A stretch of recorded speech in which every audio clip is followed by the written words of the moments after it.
Welcome to Luca and Miguel. Enjoy the video. In this video, I will explain how to use vitamin E capsules. These versatile capsules offer fantastic benefits for both your skin and hair.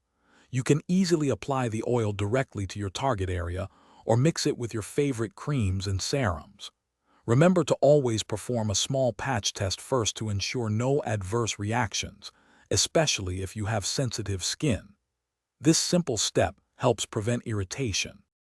For skin application, simply snip the tip of a capsule or puncture it with a clean needle.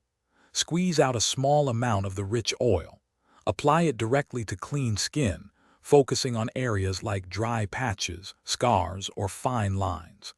Gently massage the oil into your skin using upward circular motions until it's fully absorbed. Many people find it beneficial for overnight use.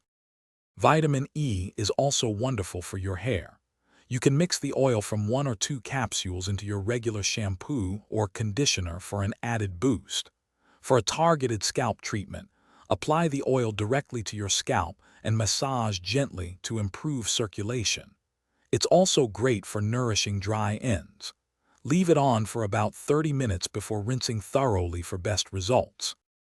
When using vitamin E capsules, always ensure your hands and tools are clean. Store your capsules in a cool, dark place to maintain their potency. While generally safe, if you experience any irritation or redness, discontinue use immediately. For persistent skin concerns, it's always wise to consult with a dermatologist to ensure it's the right treatment for you. Thanks for watching and please subscribe. It's the best investment you'll ever make.